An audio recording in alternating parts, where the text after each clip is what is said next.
Sophist by Plato. Persons of the dialogue: Theodorus, Theaetetus, Socrates, an Eleatic stranger, whom Theodorus and Theaetetus bring with them, the younger Socrates, who is a silent auditor. Here we are, Socrates, true to our agreement of yesterday, and we bring with us a stranger from Elea, who is a disciple of Parmenides and Zeno, and a true philosopher. Is he not rather a god, Theodorus, who comes to us in the disguise of a stranger? For Homer says that all the gods, and especially the god of strangers, are companions of the meek and just, and visit the good and evil among men. And may not your companion be one of those higher powers, a cross-examining deity, who has come to spy out our weakness in argument, and to cross-examine us? Nay, Socrates, he is not one of the disputatious sort. He is too good for that, and in my opinion he is not a god at all. But divine he certainly is, for this is a title which I should give to all philosophers. Capital, my friend. And I may add that they are almost as hard to be discerned as the gods. For the true philosophers, and such as are not merely made up for the occasion, appear in various forms unrecognized by the ignorance of men, and they hover about cities, as Homer declares, looking from above upon human life, and some think nothing of them, and others can never think enough, and sometimes they appear as statesmen, and sometimes as sophists, and then again, to many, they seem to be no better than madmen. I should like to ask our Eleatic friend, if he would tell us, what is thought about them in Italy, and to whom the terms are applied. What terms? Sophist, statesman, philosopher. What is your difficulty about them, and what made you ask? I want to know whether by his countrymen they are regarded as one or two, or do they, as the names are three, distinguish also three kinds, and assign one to each name? I dare say that the stranger will not object to discuss the question. What do you say, stranger? I am far from objecting, Theodorus, nor have I any difficulty in replying that by us they are regarded as three. But to define precisely the nature of each of them is by no means a slight or easy task. You have happened to light, Socrates, almost on the very question which we were asking our friend before we came hither, and he excused himself to us as he does now to you, although he admitted that the matter had been fully discussed, and that he remembered the answer. Then do not, stranger, deny us the first favor which we ask of you. I am sure that you will not, and therefore I shall only beg of you to say whether you like and are accustomed to make a long oration on a subject which you want to explain to another, or to proceed by the method of question and answer. I remember hearing a very noble discussion in which Parmenides employed the latter of the two methods, when I was a young man, and he was far advanced in years. Compare Parmenides. I prefer to talk with another when he responds pleasantly, and is light in hand. If not, I would rather have my own say. Any one of the present company will respond kindly to you, and you can choose whom you like of them. I should recommend you to take a young person, Theaetetus, for example, unless you have a preference for someone else. I feel ashamed, Socrates, being a newcomer into your society, instead of talking a little and hearing others talk, to be spinning out a long soliloquy or address, as if I wanted to show off. For the true answer will certainly be a very long one, a great deal longer than might be expected from such a short and simple question. At the same time, I fear that I may seem rude and ungracious if I refuse your courteous request, especially after what you have said. For I certainly cannot object to your proposal, that Theaetetus should respond, having already conversed with him myself, and being recommended by you to take him. But are you sure, stranger, that this will be quite so acceptable to the rest of the company as Socrates imagines? You hear them applauding, Theaetetus. After that, there is nothing more to be said. Well then, I am to argue with you, and if you tire of the argument, you may complain of your friends and not of me. I do not think that I shall tire, and if I do, I shall get my friend here, young Socrates, the namesake of the elder Socrates, to help. He is about my own age and my partner at the gymnasium, and is constantly accustomed to work with me. Very good. You can decide about that for yourself as we proceed. Meanwhile, you and I will begin together and inquire into the nature of the Sophist, first of the three. I should like you to make out what he is, and bring him to light in a discussion, For at present we are only agreed about the name, but of the thing to which we both apply the name, possibly you have one notion, and I another, whereas we ought always to come to an understanding about the thing itself in terms of a definition, and not merely about the name minus the definition. Now the tribe of Sophists which we are investigating is not easily caught or defined, and the world has long ago agreed that if great subjects are to be adequately treated, they must be studied in the lesser and easier instances of them before we proceed to the greatest of all. And as I know that the tribe of Sophists is troublesome and hard to be caught, I should recommend that we practice beforehand the method which is to be applied to him on some simple and smaller thing, unless you can suggest a better way. Indeed, I cannot. Then suppose that we work out some lesser example, which will be a pattern of the greater. Good. What is there which is well known and not great, and is yet as susceptible of definition as any larger thing? Shall I say an angler? He is familiar to all of us, and not a very interesting or important person. He is not. Yet I suspect that he will furnish us with the sort of definition and line of inquiry which we want. Very good. Let us begin by asking whether he is a man having art or not having art, but some other power. He is clearly a man of art. And of arts there are two kinds? What are they? There is agriculture, and the tending of mortal creatures, and the art of constructing or molding vessels, and there is the art of imitation. All these may be appropriately called by a single name. What do you mean? And what is the name? He who brings into existence something that did not exist before is said to be a producer, and that which is brought into existence is said to be produced. True. And all the arts which were just now mentioned are characterized by this power of producing? They are. Then let us sum them up under the name of productive or creative art. Very good. Next follows the whole class of learning and cognition. Then comes trade, fighting, hunting. And since none of these produces anything, but is only engaged in conquering by word or deed, or in preventing others from conquering, things which exist and have been already produced, in each and all of these branches there appears to be an art which may be called acquisitive. Yes, that is the proper name. Seeing then that all arts are either acquisitive or creative, in which class shall we place the art of the angler? Clearly in the acquisitive class. And the acquisitive may be subdivided into two parts. There is exchange, which is voluntary and is affected by gifts, hire, purchase, and the other part of acquisitive, which takes by force of word or deed, may be termed conquest. That is implied in what has been said. And may not conquest be again subdivided? How? Open force may be called fighting, and secret force may have the general name of hunting? Yes. And there is no reason why the art of hunting should not be further divided. How would you make the division? Into the hunting of living and of lifeless prey. Yes, if both kinds exist. Of course they exist, but the hunting after lifeless things having no special name, except some sorts of diving and other small matters, may be omitted. The hunting after living things may be called animal hunting. Yes. And animal hunting may be truly said to have two divisions, land animal hunting, which has many kinds and names, and water animal hunting, or the hunting after animals who swim. True. And of swimming animals, one class lives on the wing and the other in the water. Certainly. Fowling is the general term under which the hunting of all birds is included. True. The hunting of animals who live in the water has the general name of fishing. Yes. And this sort of hunting may be further divided also into two principal kinds. What are they? There is one kind which takes them in nets, another which takes them by a blow. What do you mean, and how do you distinguish them? As to the first kind, all that surrounds and encloses anything to prevent egress may be rightly called an enclosure. Very true. For which reason twig baskets, casting nets, nooses, creels, and the like may all be termed enclosures. True. And therefore this first kind of capture may be called by us capture with enclosures or something of that sort. Yes. The other kind, which is practiced by a blow with hooks and three-pronged spears, when summed up under one name, may be called striking, unless you, Theaetetus, can find some better name. Never mind the name, what you suggest will do very well.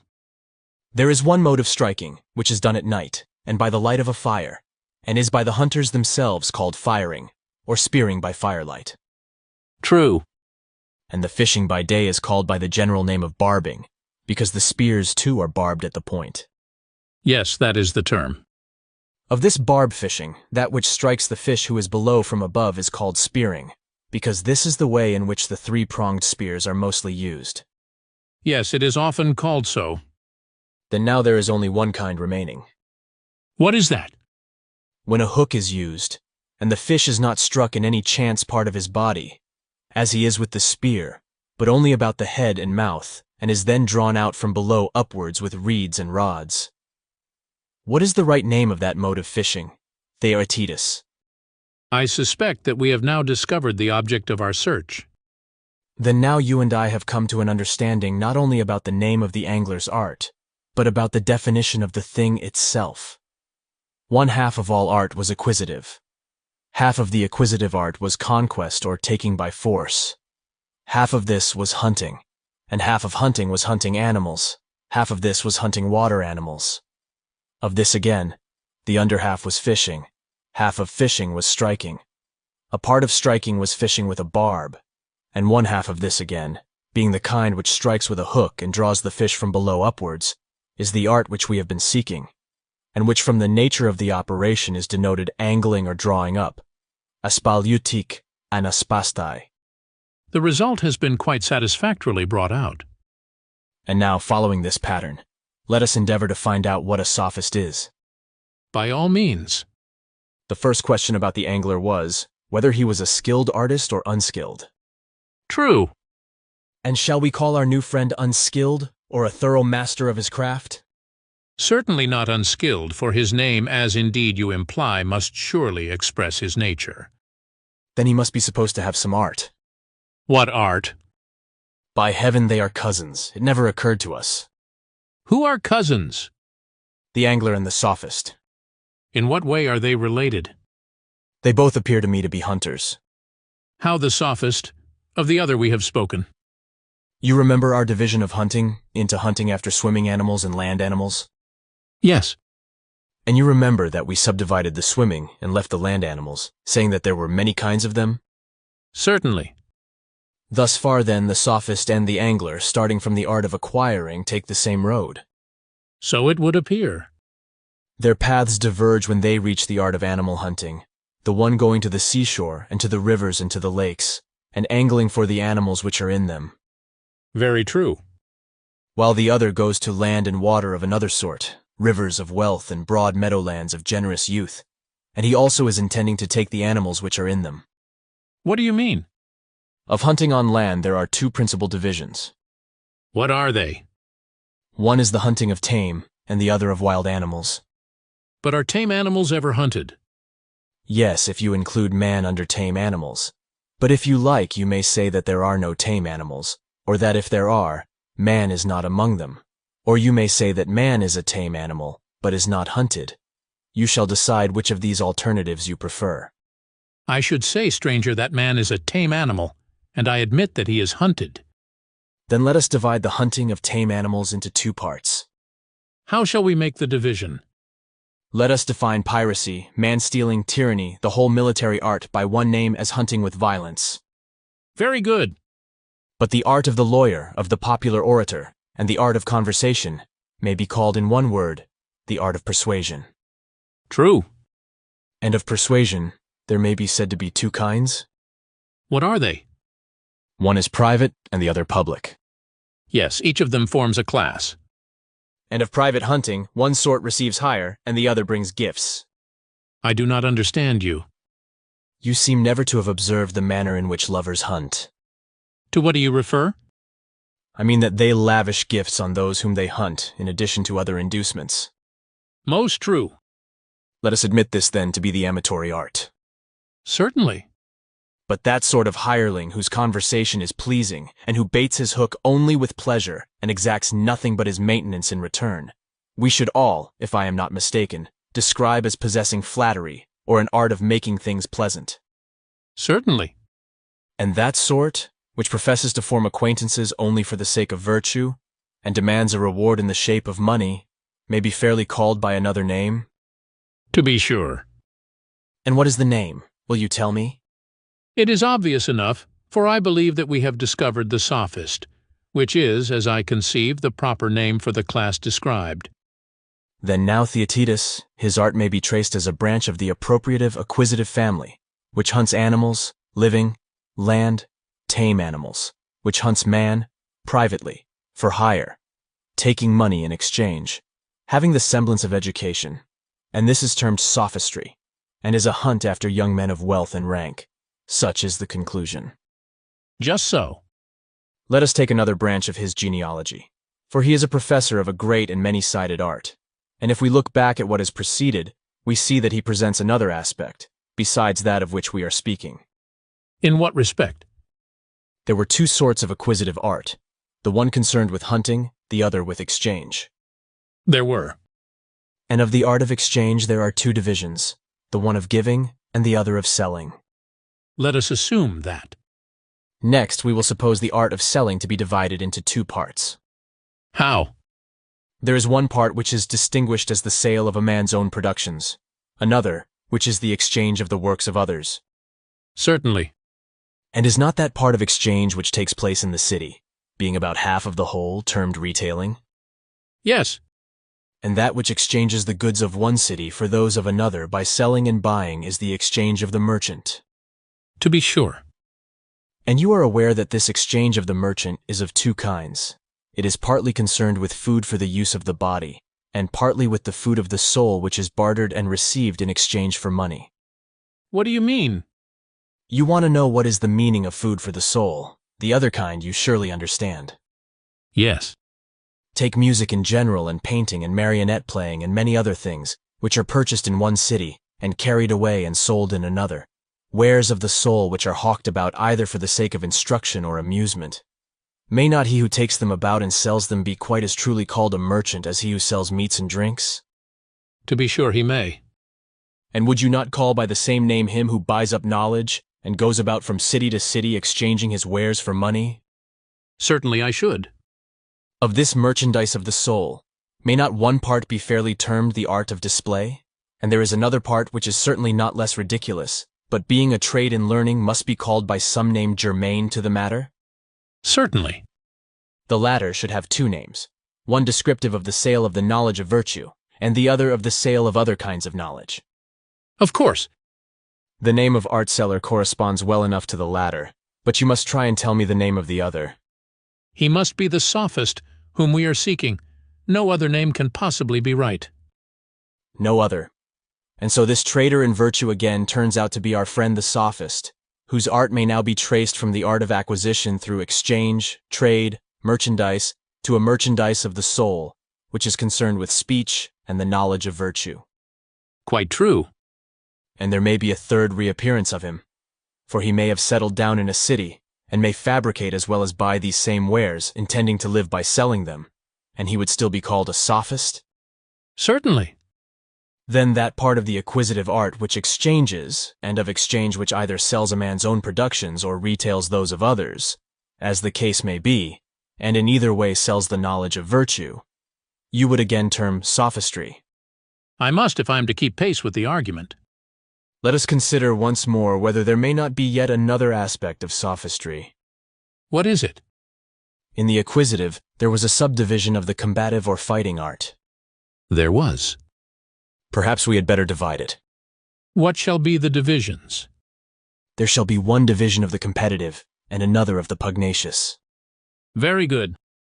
That part of the pugnacious which is a contest of bodily strength may be properly called by some such name as violent. True. And when the war is one of words, it may be termed controversy. Yes. And controversy may be of two kinds. What are they? When long speeches are answered by long speeches, and there is public discussion about the just and unjust, that is forensic controversy. Yes. And there's a private sort of controversy, which is cut up into questions and answers, and this is commonly called disputation. Yes, that is the name. And of disputation, that sort which is only a discussion about contracts and is carried on at random and without rules of art, is recognized by the reasoning faculty to be a distinct class, but has hitherto had no distinctive name, and does not deserve to receive one from us. No, for the different sorts of it are too minute and heterogeneous. But that which proceeds by rules of art to dispute about justice and injustice in their own nature, and about things in general, We have been accustomed to call argumentation heuristic. Certainly. And of argumentation, one sort wastes money, and the other makes money. Very true. Suppose we try and give to each of these two classes a name. Let us do so. I should say that the habit which leads a man to neglect his own affairs for the pleasure of conversation, of which the style is far from being agreeable to the majority of his hearers, may be fairly termed loquacity. Such is my opinion. That is the common name for it. But now who the other is, who makes money out of private disputation, it is your turn to say. There is only one true answer. He is the wonderful Sophist, of whom we are in pursuit, and who reappears again for the 4th time. Yes, and with a fresh pedigree, for he is the money-making species of the heuristic, disputatious, controversial, pugnacious, combative, acquisitive family, as the argument has already proven. Certainly. How true was the observation that he was a many-sided animal, and not to be caught with one hand, as they say. Then you must catch him with 2. Yes, we must, if we can, and therefore let us try another track in our pursuit of him. You are aware that there are certain menial occupations which have names among servants. Yes, there are many such. Which of them do you mean? I mean such as sifting, straining, winnowing, threshing. Certainly. And besides these there are a great many more, such as carding, spinning, adjusting the warp and the woof, and thousands of similar expressions are used in the arts. Of what are they to be patterns, and what are we going to do with them all? I think that in all of these there is implied a notion of division. Yes. Then if, as I was saying, there is one art which includes all of them, ought not that art to have one name? And what is the name of the art? The art of discerning or discriminating. Very good. Think whether you cannot divide this. I should have to think a long while. In all the previously named processes, either like has been separated from like or the better from the worse. I see now what you mean. There is no name for the first kind of separation. Of the second, which throws away the worse and preserves the better, I do know a name. What is it? Every discernment or discrimination of that kind, as I have observed, is called a purification. Yes, that is the usual expression. And anyone may see that purification is of two kinds. Perhaps so, if he were allowed time to think, but I do not see at this moment. There are many purifications of bodies which may with propriety be comprehended under a single name. What are they, and what is their name? There is the purification of living bodies in their inward and in their outward parts, of which the former is duly effected by medicine and gymnastic, the latter by the not very dignified art of the bathman, and there is the purification of inanimate substances. To this the arts of fulling and of furbishing in general attend in a number of minute particulars, having a variety of names which are thought ridiculous. Very true. There can be no doubt that they are thought ridiculous, Theaetetus. But then the dialectical art never considers whether the benefit to be derived from the purge is greater or less than that to be derived from the sponge, and has not more interest in the one than in the other. Her endeavor is to know what is and is not kindred in all arts, with a view to the acquisition of intelligence, and having this in view, she honors them all alike, and when she makes comparisons, she counts one of them not a whit more ridiculous than another, nor does she esteem him who adduces as his example of hunting, the general's art, at all more decorous than another who cites that of the vermin destroyer, but only as the greater pretender of the two. And as to your question concerning the name which was to comprehend all these arts of purification, whether of animate or inanimate bodies, the art of dialectic is in no wise particular about fine words, if she may be only allowed to have a general name for all other purifications, binding them up together and separating them off from the purification of the soul or intellect. For this is the purification at which she wants to arrive, and this we should understand to be her aim. Yes, I understand, and I agree that there are 2 sorts of purification, and that one of them is concerned with the soul, and that there is another which is concerned with the body. Excellent. And now listen to what I am going to say, and try to divide further the first of the 2. Whatever line of division you suggest, I will endeavor to assist you. Do we admit that virtue is distinct from vice in the soul? Certainly. And purification was to leave the good and to cast out whatever is bad? True. Then any taking away of evil from the soul may be properly called purification? Yes. And in the soul there are two kinds of evil. What are they? The one may be compared to disease in the body, the other to deformity. I do not understand. Perhaps you have never reflected that disease and discord are the same. To this again I know not what I should reply. Do you not conceive discord to be a dissolution of kindred elements, originating in some disagreement? Just that. And is deformity anything but the want of measure, which is always unsightly? Exactly. And do we not see that opinion is opposed to desire, pleasure to anger, reason to pain, and that all these elements are opposed to one another in the souls of bad men? Certainly. And yet they must all be akin? Of course. Then we shall be right in calling vice a discord and disease of the soul? Most true. And when things having motion and aiming at an appointed mark continually miss their aim and glance aside, shall we say that this is the effect of symmetry among them, or of the want of symmetry? Clearly of the want of symmetry. But surely we know that no soul is voluntarily ignorant of anything. Certainly not. And what is ignorance but the aberration of a mind which is bent on truth, and in which the process of understanding is perverted? True. Then we are to regard an unintelligent soul as deformed and devoid of symmetry? Very true. Then there are these two kinds of evil in the soul, the one which is generally called vice, and is obviously a disease of the soul. Yes. And there is the other, which they call ignorance, and which, because existing only in the soul, they will not allow to be vice. I certainly admit what I at first disputed, that there are two kinds of vice in the soul, and that we ought to consider cowardice, intemperance, and injustice to be alike forms of disease in the soul, and ignorance, of which there are all sorts of varieties, to be deformity. And in the case of the body, are there not two arts which have to do with the two bodily states? What are they? There is gymnastic, which has to do with deformity, and medicine, which has to do with disease. True. And where there is insolence and injustice and cowardice, is not chastisement the art which is most required? That certainly appears to be the opinion of mankind. Again, of the various kinds of ignorance, may not instruction be rightly said to be the remedy? True. And of the art of instruction, shall we say that there is one or many kinds? At any rate, there are two principal ones. Think. I will. I believe that I can see how we shall soonest arrive at the answer to this question. How? If we can discover a line which divides ignorance into two halves. For a division of ignorance into two parts will certainly imply that the art of instruction is also twofold, answering to the two divisions of ignorance. Well, and do you see what you are looking for? I do seem to myself to see one very large and bad sort of ignorance, which is quite separate, and may be weighed in the scale against all other sorts of ignorance put together. What is it? When a person supposes that he knows and does not know, this appears to be the great source of all the errors of the intellect. True. And this, if I'm not mistaken, is the kind of ignorance which specially earns the title of stupidity. True. What name then shall be given to the sort of instruction which gets rid of this? The instruction which you mean, stranger, is, I should imagine, not the teaching of handicraft arts, but what, thanks to us, has been termed education in this part the world. Yes, Theaetetus, and by nearly all Hellenes, but we have still to consider whether education admits of any further division.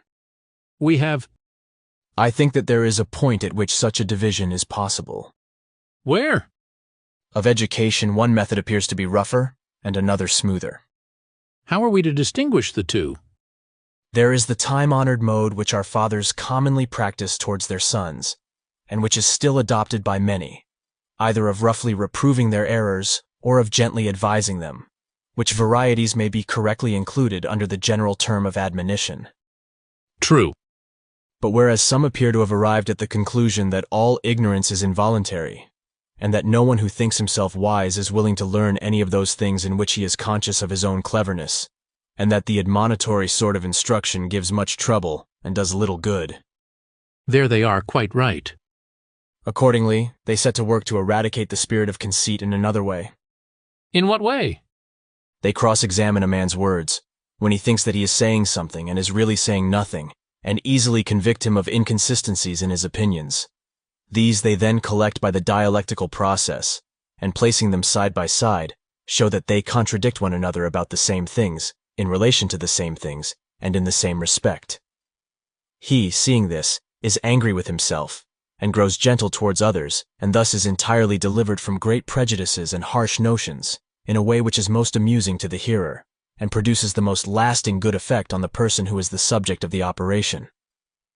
For as the physician considers that the body will receive no benefit from taking food until the internal obstacles have been removed, so the purifier of the soul is conscious that his patient will receive no benefit from the application of knowledge until he is refuted, and from refutation learns modesty. He must be purged of his prejudices first, and made to think that he knows only what he knows, and no more. That is certainly the best and wisest state of mind.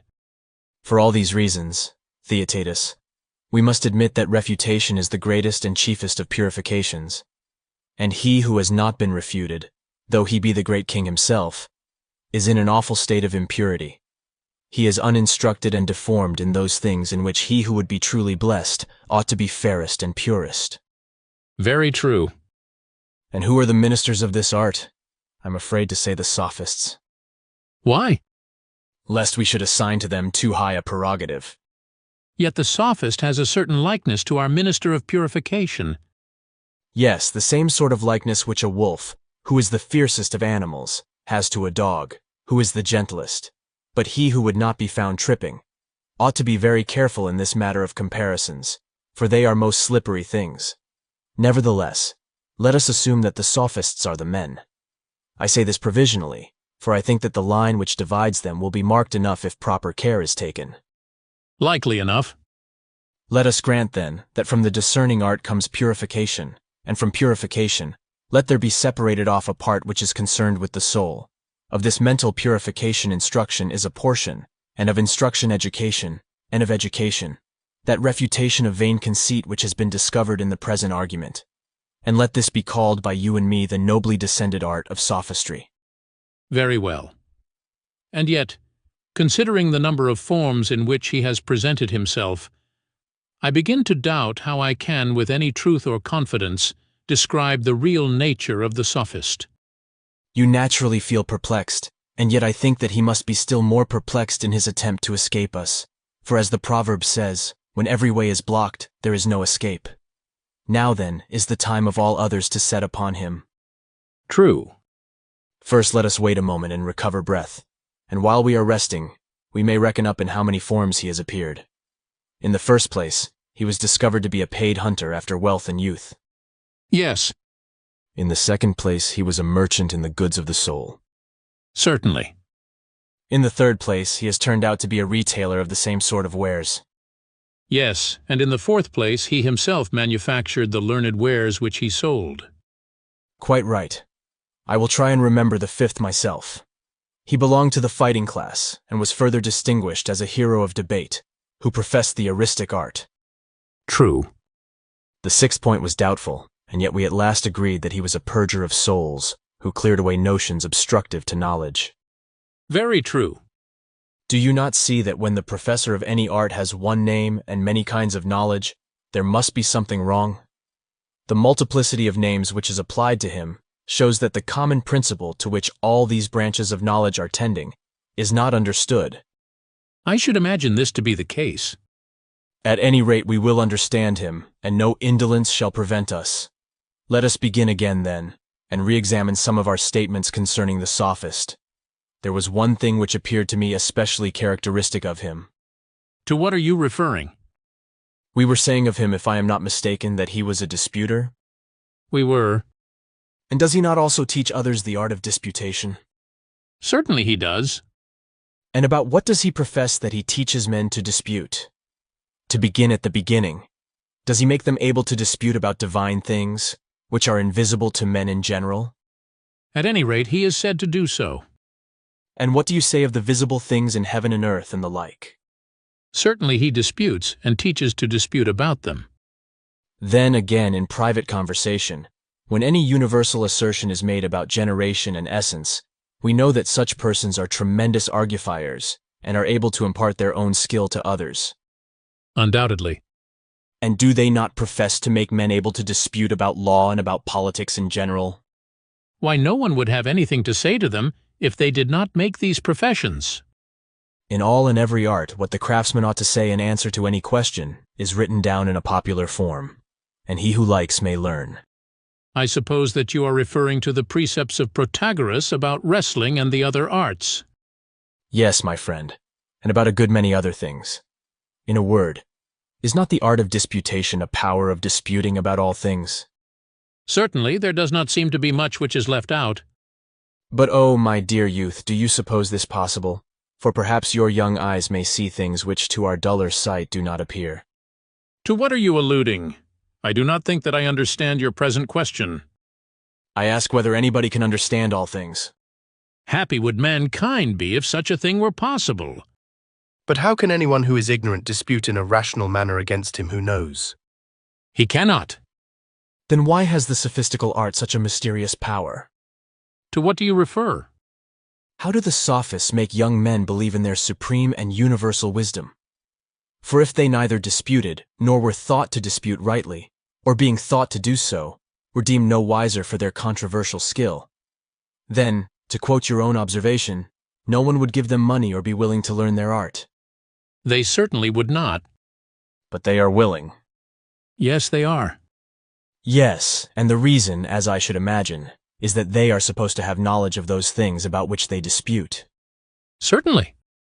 And they dispute about all things? True. And therefore to their disciples they appear to be all-wise? Certainly. But they are not, for that was shown to be impossible. Impossible, of course. Then the sophist has been shown to have a sort of conjectural or apparent knowledge only of all things, which is not the truth. Exactly, no better description of him could be given. Let us now take an illustration, which will still more clearly explain his nature. What is it? I will tell you, and you shall answer me, giving your very closest attention. Suppose that a person were to profess, not that he could speak or dispute, but that he knew how to make and do all things by a single art. All things? I see that you do not understand the first word that I utter, for you do not understand the meaning of all. No, I do not. Under all things I include you and me, and also animals and trees. What do you mean? Suppose a person to say that he will make you and me and all creatures. What would he mean by making? He cannot be a husbandman, for you said that he is a maker of animals. Yes, and I say that he is also the maker of the sea, and the earth, and the heavens, and the gods, and of all other things. And further, that he can make them in no time, and sell them for a few pence. That must be a jest. And when a man says that he knows all things, and can teach them to another at a small cost, and in a short time, is not that a jest? Certainly. And is there any more artistic or graceful form of jest than imitation? Certainly not. And imitation is a very comprehensive term which includes under one class the most diverse sorts of things. We know, of course, that he who professes by one art to make all things is really a painter, and by the painter's art makes resemblances of real things which have the same name with them. And he can deceive the less intelligent sort of young children, to whom he shows his pictures at a distance, into the belief that he has the absolute power of making whatever he likes. Certainly. And may there not be supposed to be an imitative art of reasoning? Is it not possible to enchant the hearts of young men by words poured through their ears, when they are still at a distance from the truth of facts, by exhibiting to them fictitious arguments, and making them think that they are true, and that the speaker is the wisest of men in all things? Yes, why should there not be another such art? But as time goes on, and their hearers advance in years, and come into closer contact with realities, and have learnt by sad experience to see and feel the truth of things, are not the greater part of them compelled to change many opinions which they formerly entertained, so that the great appears small to them, and the easy difficult, and all their dreamy speculations are overturned by the facts of life? That is my view as far as I can judge, although at my age I may be one of those who see things at a distance only. And the wish of all of us, who are your friends, is and always will be, to bring you as near to the truth as we can without the sad reality. And now I should like you to tell me, whether the sophist is not visibly a magician and imitator of true being, Or are we still disposed to think that he may have a true knowledge of the various matters about which he disputes? But how can he, stranger? Is there any doubt, after what has been said, that he is to be located in one of the divisions of children's play? Then we must place him in the class of magicians and mimics. Certainly we must. And now our business is not to let the animal out, for we have got him in a sort of dialectical net, and there is one thing which he decidedly will not escape. What is that? The inference that he is a juggler. Precisely my own opinion of him. Then clearly we ought as soon as possible to divide the image-making art and go down into the net, and if the sophist does not run away from us, to seize him according to orders and deliver him over to reason, who is the lord of the hunt, and proclaim the capture of him. And if he creeps into the recesses of the imitative art and secretes himself in one of them, to divide again and follow him up until in some subsection of imitation he is caught. For our method of tackling each and all is one which neither he nor any other creature will ever escape in triumph. Well said, and let us do as you propose. Well then, pursuing the same analytic method as before, I think that I can discern two divisions of the imitative art, but I am not as yet able to see in which of them the desired form is to be found. Will you tell me first what are the two divisions of which you are speaking? One is the art of likeness-making. Generally, a likeness of anything is made by producing a copy which is executed according to the proportions of the original, similar in length and breadth and depth, each thing receiving also its appropriate color. Is not this always the aim of imitation? Not always. In works either of sculpture or of painting, which are of any magnitude, there is a certain degree of deception. For artists were to give the true proportions of their fair works, the upper part, which is farther off, would appear to be out of proportion in comparison with the lower, which is nearer, and so they give up the truth in their images, and make only the proportions which appear to be beautiful, disregarding the real ones. Quite true. And that which being other is also like, may we not fairly call a likeness or image? Yes.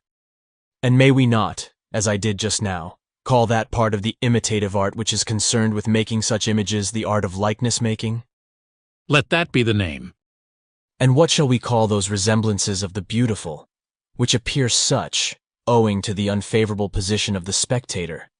Whereas, if a person had the power of getting a correct view of works of such magnitude, they would appear not even like that to which they profess to be like. May we not call these appearances, since they appear only and are not really like? Certainly. There is a great deal of this kind of thing in painting and in all imitation. Of course. And may we not fairly call the sort of art which produces an appearance and not an image fantastic art? Most fairly. These then are the two kinds of image-making, the art of making likenesses, and fantastic, or the art of making appearances. True. I was doubtful before in which of them I should place the sophist, nor am I even now able to see clearly. Verily, he is a wonderful and inscrutable creature. And now, in the cleverest manner, he has got into an impossible place. Yes, he has. Do you speak advisedly, or are you carried away at the moment by the habit of assenting into giving a hasty answer? May I ask to what you are referring? My dear friend, we are engaged in a very difficult speculation. There can be no doubt of that. For how a thing can appear and seem and not be, or how a man can say a thing which is not true, has always been and still remains a very perplexing question. Can anyone say or think that falsehood really exists, and avoid being caught in a contradiction? Indeed, Theaetetus, the task is a difficult one. Why? He who says that falsehood exists has the audacity to assert the being of not being, for this is implied in the possibility of falsehood. But my boy, in the days when I was a boy, the great Parmenides protested against this doctrine, and to the end of his life he continued to inculcate the same lesson, always repeating both in verse and out of verse. Keep your mind from this way of inquiry, for never will you show that not being is. Such is his testimony, which is confirmed by the very expression when sifted a little. Would you object to begin with the consideration of the words themselves? Never mind about me. I am only desirous that you should carry on the argument in the best way, and that you should take me with you. Very good. And now say, do we venture to utter the forbidden word not being? Certainly we do. Let us be serious then, and consider the question neither in strife nor play. Suppose that one of the hearers of Parmenides was asked, "To what is the term not being to be applied?" Do you know what sort of object he would single out in reply, and what answer he would make to the inquirer? That is a difficult question, and one not to be answered at all by a person like myself. There is at any rate no difficulty in seeing that the predicate not being is not applicable to any being. None, certainly. And if not to being, then not to something. Of course not. It is also plain that in speaking of something we speak of being, for to speak of an abstract something naked and isolated from all being is impossible. Impossible? You mean by assenting to imply that he who says something must say some one thing? Yes. Some in the singular, tie you would say is the sign of one, some in the dual, tine of two, some in the plural, tines of many. Exactly. Then he who says not something must say absolutely nothing. Most assuredly. And as we cannot admit that a man speaks and says nothing, he who says not being does not speak at all. The difficulty of the argument can no further go. Not yet, my friend, is the time for such a word, for there still remains of all perplexities the first and greatest, touching the very foundation of the matter. What do you mean? Do not be afraid to speak. To that which is may be attributed some other thing which is. Certainly. But can anything which is be attributed to that which is not? Impossible. And all number is to be reckoned among things which are? Yes, surely number, if anything, has a real existence. Then we must not attempt to attribute to not being number either in the singular or plural? The argument implies that we should be wrong in doing so. But how can a man either express in words or even conceive in thought things which are not, or a thing which is not without number? How indeed? When we speak of things which are not, are we not attributing plurality to not being? Certainly. But on the other hand, when we say what is not, do we not attribute unity? Manifestly. Nevertheless, we maintain that you may not and ought not to attribute being to not being. Most true. Do you see then that not being in itself can neither be spoken, uttered, or thought, but that it is unthinkable, unutterable, unspeakable, indescribable? Quite true. But if so, I was wrong in telling you just now that the difficulty which was coming is the greatest of all. What? Is there a greater still behind? Well, I am surprised, after what has been said already, that you do not see the difficulty in which he who would refute the notion of not being is involved, for he is compelled to contradict himself as soon as he makes the attempt. What do you mean? Speak more clearly. Do not expect clearness from me, for I, who maintain that not being has no part either in the one or many, just now spoke and am still speaking of not being as one, for I say not being. Do you understand? Yes. And a little while ago I said that not being is unutterable, unspeakable, indescribable. Do you follow? I do after a fashion. When I introduced the word is, did I not contradict what I said before? Clearly. And in using the singular verb, did I not speak of not being as one? Yes. And when I spoke of not being as indescribable and unspeakable and unutterable, in using each of these words in the singular, did I not refer to not being as one? Certainly. And yet we say that, strictly speaking, it should not be defined as one or many, and should not even be called it, for the use of the word it would imply a form of unity. Quite true. How, then, can anyone put any faith in me? For now, as always, I am unequal to the refutation of not being, and therefore, as I was saying, do not look to me for the right way of speaking about not being, but come, let us try the experiment with you. What do you mean? Make a noble effort, as becomes youth, and endeavor with all your might to speak of not being in a right manner, without introducing into it either existence or unity or plurality. It would be a strange boldness in me which would attempt the task when I see you thus discomfited. Say no more of ourselves. But until we find someone or other who can speak of not being without number, we must acknowledge that the sophist is a clever rogue, who will not be got out of his hole. Most true. And if we say to him that he professes an art of making appearances, he will grapple with us and retort our argument upon ourselves. And when we call him an image maker, he will say, "Pray, what do you mean at all by an image?" And I should like to know, Theaetetus, how we can possibly answer the Junker's question. We shall doubtless tell him of the images which are reflected in water or in mirrors, also of sculptures, pictures, and other duplicates. I see, Theaetetus, that you have never made the acquaintance of the Sophist. Why do you think so? He will make believe to have his eyes shut, or to have none. What do you mean? When you tell him of something existing in a mirror or in sculpture, and address him as though he had eyes, he will laugh you to scorn, and will pretend that he knows nothing of mirrors and streams, or of sight at all. He will say that he is asking about an idea. What can he mean? The common notion pervading all these objects, which you speak of as many, and yet call by the single name of image, as though it were the unity under which they were all included. How will you maintain your ground against him? How, stranger, can I describe an image except as something fashioned in the likeness of the true? And do you mean this something to be some other true thing, or what do you mean? Certainly not another true thing, but only a resemblance. And you mean by true that which really is? Yes, And the not true is that which is the opposite of the true. exactly.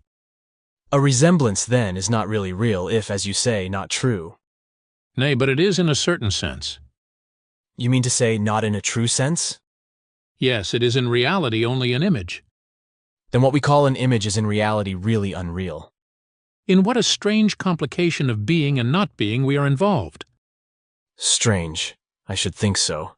See how by his reciprocation of opposites, the many-headed sophist has compelled us, quite against our will, to admit the existence of not being. Yes, indeed, I see.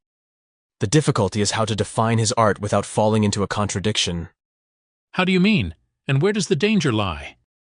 When we say that he deceives us with an illusion, and that his art is illusory, do we mean that our soul is led by his art to think falsely, or what do we mean? There is nothing else to be said. Again, false opinion is that form of opinion which thinks the opposite of the truth. You would assent? Certainly. You mean to say that false opinion thinks what is not? Of course. Does false opinion think that things which are not, or that in a certain sense they are? Things that are not must be imagined to exist in a certain sense if any degree of falsehood is to be possible. And does not false opinion also think that things which most certainly exist do not exist at all? Yes. And here again is falsehood? Falsehood, yes. And in like manner, a false proposition will be deemed to be one which asserts the non-existence of things which are, and the existence of things which are not. There is no other way in which a false proposition can arise. There is not, but the sophist will deny these statements. And indeed, how can any rational man assent to them, when the very expressions which we have just used were before acknowledged by us to be unutterable, unspeakable, indescribable, unthinkable? Do you see his point, Theaetetus? Of course he will say that we are contradicting ourselves when we hazard the assertion that falsehood exists in opinion and in words.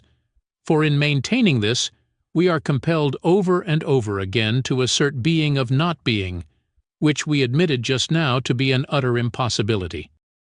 How well you remember. And now it is high time to hold a consultation as to what we ought to do about the sophist.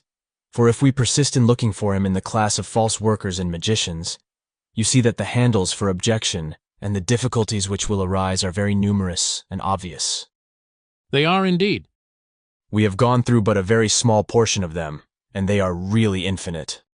If that is the case, we cannot possibly catch the sophist. Shall we then be so faint-hearted as to give him up? Certainly not, I should say, if we can get the slightest hold upon him. Will you then forgive me, and, as your words imply, not be altogether displeased if I flinch a little from the grasp of such a sturdy argument? To be sure I will. I have a yet more urgent request to make. Which is? That you will promise not to regard me as a parricide. And why? Because, in self-defense, I must test the philosophy of my father Parmenides, and try to prove by main force that in a certain sense not being is, and that being on the other hand is not. Some attempt of the kind is clearly needed. Yes, a blind man, as they say, might see that. And unless these questions are decided in one way or another, no one, when he speaks of false words, or false opinion, or idols, or images, or imitations, or appearances, or about the arts which are concerned with them, can avoid falling into ridiculous contradictions. Most true. And therefore I must venture to lay hands on my father's argument, for if I am to be over-scrupulous, I shall have to give the matter up. Nothing in the world should ever induce us to do so. I have a third little request which I wish to make. What is it? You heard me say what I have always felt and still feel, that I have no heart for this argument? I did. I tremble at the thought of what I have said, and expect that you will deem me mad when you hear of my sudden changes and shiftings. Let me therefore observe that I am examining the question entirely out of regard for you. There is no reason for you to fear that I shall impute any impropriety to you if you attempt this refutation and proof. Take heart, therefore, and proceed. And where shall I begin the perilous enterprise? I think that the road which I must take is— Which? Let me hear. I think that we had better, first of all, consider the points which at present are regarded as self-evident, lest we may have fallen into some confusion, and be too ready to assent to one another, fancying that we are quite clear about them. Say more distinctly what you mean. I think that Parmenides, and all ever yet undertook to determine the number and nature of existences, talk to us in rather a light and easy strain. How? As if we had been children, to whom they repeated each his own mythus or story. One said that there were 3 principles, and that at one time there was war between certain of them, and then again there was peace, and they were married and begat children, and brought them up. And another spoke of 2 principles, a moist and a dry, or a hot and a cold, and made them marry and cohabit. The Eleatics, however, in our part of the world, say that all things are many in name, but in nature one. This is their mythus, which goes back to Xenophanes, and is even older.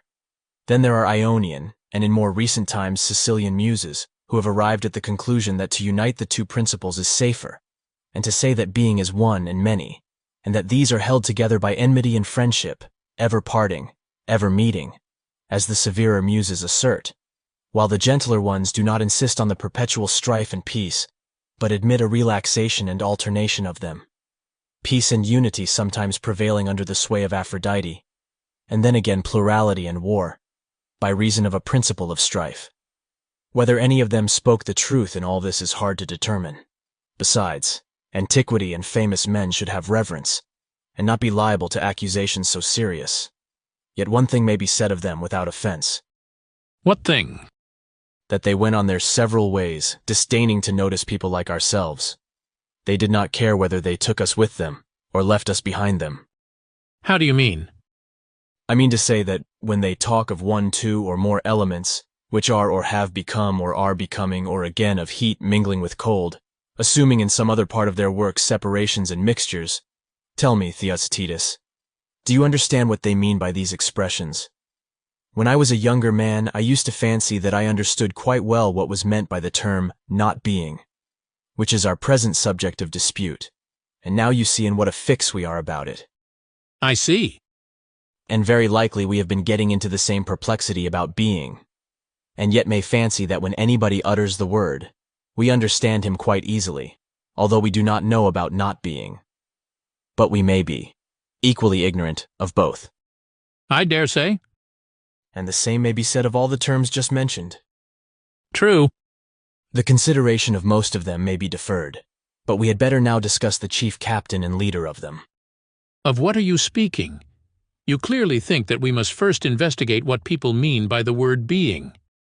You follow close at my heels, Theocritus, for the right method, I conceive, will be to call into our presence the dualistic philosophers and to interrogate them. Come, we will say, ye who affirm that hot and cold or any other 2 principles are the universe, what is this term which you apply to both of them? And what do you mean when you say that both and each of them are? How are we to understand the word are? Upon your view, are we to suppose that there is a 3rd principle over and above the other 2? 3 in all, and not 2. For clearly you cannot say that one of the 2 principles is being, and yet attribute being equally to both of them. For if you did, whichever of the 2 is identified with being will comprehend the other, and so they will be 1 and not 2. Very true. But perhaps you mean to give the name of being to both of them together. Quite likely. Then, friends, we shall reply to them, the answer is plainly that the 2 will still be resolved into 1. Most true. Since, then, we are in a difficulty, please to tell us what you mean when you speak of being, for there can be no doubt that you always from the first understood your own meaning, whereas we once thought that we understood you, but now we are in a great strait. Please to begin by explaining this matter to us, and let us no longer fancy that we understand you, when we entirely misunderstand you. There will be no impropriety in our demanding an answer to this question, either of the dualists or the pluralists. Certainly not. And what about the assertors of the oneness of the all? Must we not endeavor to ascertain from them what they mean by being? By all means. Then let them answer this question. One, you say, alone is? Yes, they will reply. True. And there is something which you call being? Yes. And is being the same as one, and do you apply two names to the same thing? What will be their answer, stranger? It is clear, Theaetetus, that he who asserts the unity of being will find a difficulty in answering this or any other question. Why so? To admit of two names and to affirm that there is nothing but unity is surely ridiculous. Certainly. And equally irrational to admit that a name is anything? How so? To distinguish the name from the thing implies duality. Yes. And yet he who identifies the name with the thing will be compelled to say that it is the name of nothing, or if he says that it is the name of something, even then the name will only be the name of a name, and of nothing else. True. And the one will turn out to be only one of one, and being absolute unity will represent a mere name. Certainly. And would they say that the whole is other than the one that is, or the same with it? To be sure they would, and they actually say so.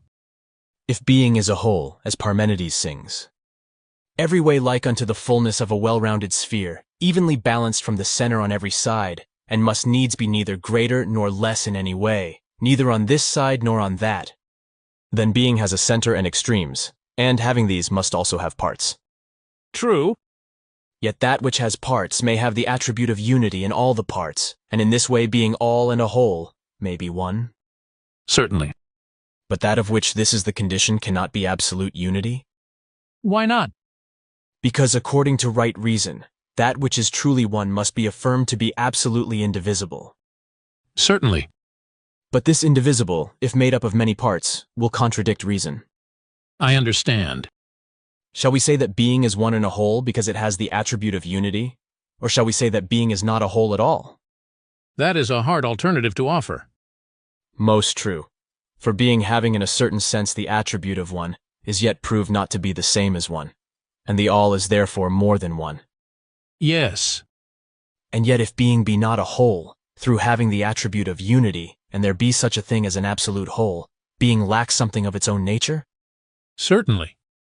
Upon this view again, being having a defect of being will become not being. True. And again the all becomes more than one, for being and the whole will each have their separate nature. Yes. But if the whole does not exist at all the previous difficulties remain the same, and there will be the further difficulty, that besides having no being, being can never have come into being. Why so? Because that which comes into being always comes into being as a whole, so that he who does not give whole a place among beings cannot speak either of essence or generation as existing. Yes, that certainly appears to be true. Again, how can that which is not a whole have any quantity? For that which is of a certain quantity must necessarily be the whole of that quantity. Exactly. And there will be innumerable other points, each of them causing infinite trouble to him who says that being is either one or two. The difficulties which are dawning upon us prove this, for one objection connects with another, and they are always involving what has preceded in a greater and worse perplexity. We are far from having exhausted the more exact thinkers who treat of being and not being. But let us be content to leave them and proceed to view those who speak less precisely, and we shall find, as the result of all, that the nature of being is quite as difficult to comprehend as that of not being. Then now we will go to the others. There appears to be a sort of war of giants and gods going on amongst them. They are fighting with one another about the nature of essence. How is that? Some of them are dragging down all things from heaven and from the unseen to earth, and they literally grasp in their hands rocks and oaks. Of these they lay hold, and obstinately maintain that the things only which can be touched or handled have being or essence, because they define being and body as one. And if anyone else says that what is not a body exists, they altogether despise him, and will hear of nothing but body. I have often met with such men, and terrible fellows they are. And that is the reason why their opponents cautiously defend themselves from above, out of an unseen world, mightily contending that true essence consists of certain intelligible and incorporeal ideas.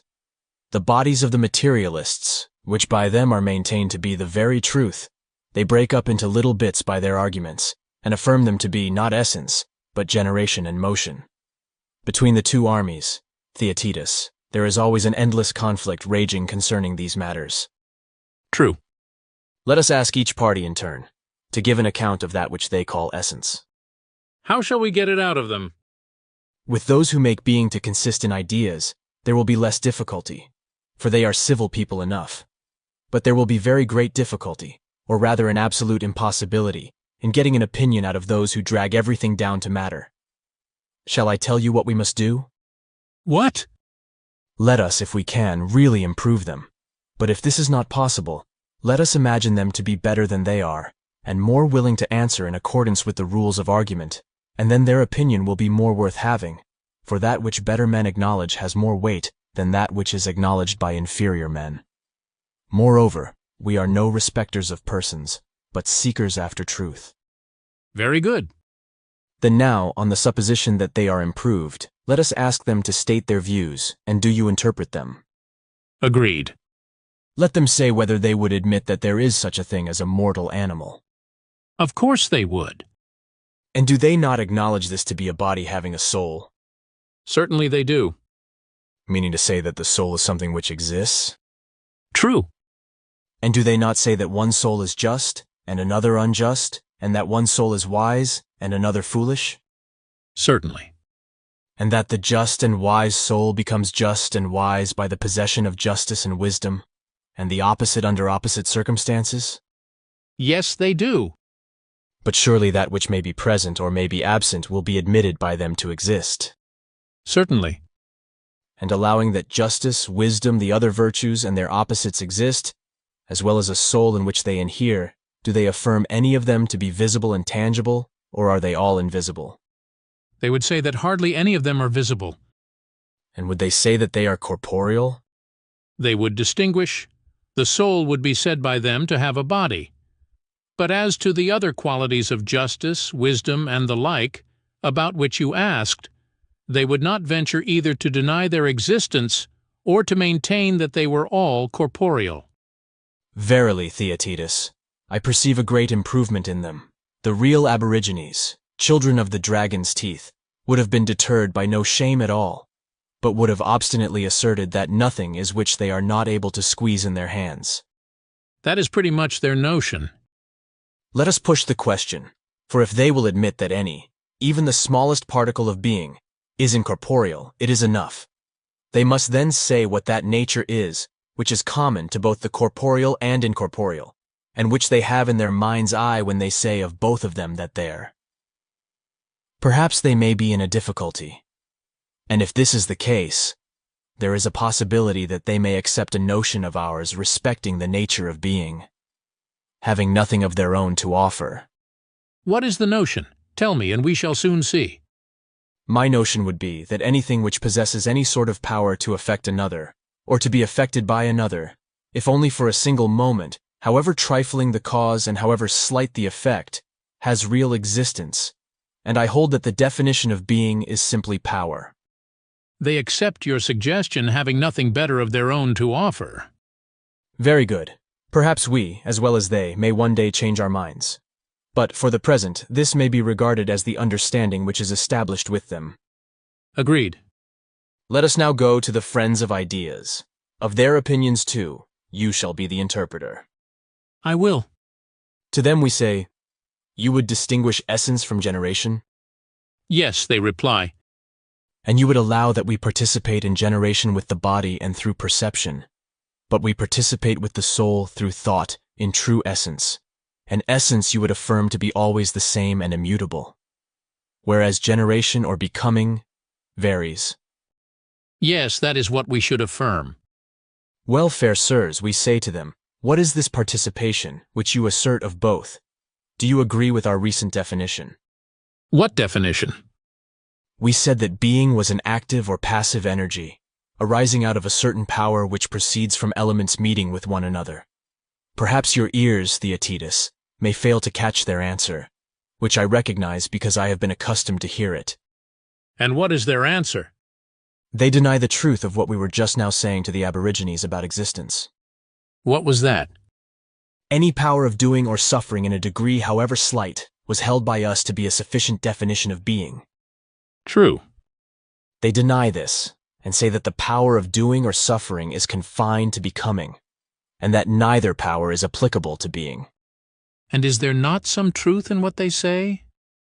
Yes, but our reply will be that we want to ascertain from them more distinctly whether they further admit that the soul knows, and that being or essence is known. There can be no doubt that they say so.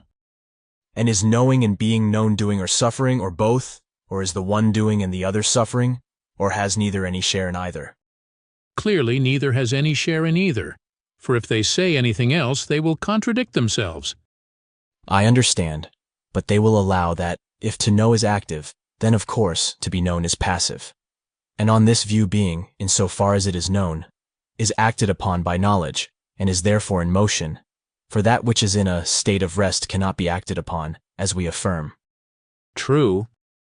And O heavens, can we ever be made to believe that motion and life and soul and mind are not present with perfect being? Can we imagine that being is devoid of life and mind, and exists in awful unmeaningness and everlasting fixture? That would be a dreadful thing to admit, stranger. But shall we say that has mind and not life? How is that possible?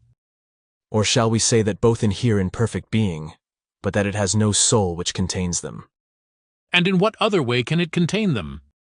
Or that being has mind and life and soul, but although endowed with soul remains absolutely unmoved? All three suppositions appear to me to be irrational. Under being, then, we must include motion and that which is moved. Certainly. Then, Theaetetus, our inference is that if there is no motion, neither is there any mind anywhere or about anything or belonging to anyone. Quite true. And yet this equally follows. If we grant that all things are in motion, upon this view too mind has no existence. How so? Do you think that sameness of condition and mode and subject could ever exist without a principle of rest? Certainly not. Can you see how without them mind could exist or come into existence anywhere? No. And surely contend we must in every possible way against him who would annihilate knowledge and reason and mind, and yet ventures to speak confidently about anything. Yes, with all our might. Then the philosopher, who has the truest reverence for these qualities, cannot possibly accept the notion of those who say that the whole is at rest, either as unity or in many forms, and he will be utterly deaf to those who assert universal motion. As children say entreatingly, give us both, so he will include both the movable and immovable in his definition of being and all. Most true. And now, do we seem to have gained a fair notion of being? Yes, truly. Alas, Theaetetus, methinks that we are now only beginning to see the real difficulty of the inquiry into the nature of it. What do you mean? Oh, my friend, do you not see that nothing can exceed our ignorance, and yet we fancy that we are saying something good? I certainly thought that we were, and I do not at all understand how we never found out our desperate case. Reflect. After having made these admissions, may we not be justly asked the same questions which we ourselves were asking of those who said that all was hot and cold? What were they? Will you recall them to my mind? To be sure I will, and I will remind you of them by putting the same questions to you which I did to them, and then we shall get on. True. Would you not say that rest and motion are in the most entire opposition to one another? Of course. And yet you would say that both and either of them equally are? I should. And when you admit that both or either of them are, do you mean to say that both or either of them are in motion? Certainly not. Or do you wish to imply that they are both at rest when you say that they are? Of course not. Then you conceive of being as some third and distinct nature, under which rest and motion are alike included, and observing that they both participate in being, you declare that they are. Truly, we seem to have an intimation that being is some third thing when we say that rest and motion are. Then being is not the combination of rest and motion, but something different from them. So it would appear. Being, then, according to its own nature, is neither in motion nor at rest. That is very much the truth. Where, then, is a man to look for help who would have any clear or fixed notion of being in his mind? Where indeed? I scarcely think that he can look anywhere, for that which is not in motion must be at rest, and again, that which is not at rest must be in motion. But being is placed outside of both these classes. Is this possible? Utterly impossible. Here, then, is another thing which we ought to bear in mind. What? When we were asked to what we were to assign the appellation of not being, we were in the greatest difficulty. Do you remember? To be sure. And are we not now in as great a difficulty about being? I should say, stranger, that we are in one which is, if possible, even greater. Then let us acknowledge the difficulty, and as being and not being are involved in the same perplexity, there is hope that when the one appears more or less distinctly, the other will equally appear. And if we are able to see neither, there may still be a chance of steering our way in between them, without any great discredit. Very good. Let us inquire then how we come to predicate many names of the same thing. Give an example. I mean that we speak of man, for example, under many names, that we attribute to him colors and forms and magnitudes and virtues and vices, in all of which instances and in 10,000 others, we not only speak of him as a man, but also as good, and having numberless other attributes, and in the same way anything else which we originally supposed to be one is described by us as many and under many names. That is true. And thus we provide a rich feast for Tyros, whether young or old, for there is nothing easier than to argue that the one cannot be many, or the many one. And great is their delight in denying that a man is good. For man, they insist, is man, and good is good. I dare say that you have met with persons who take an interest in such matters.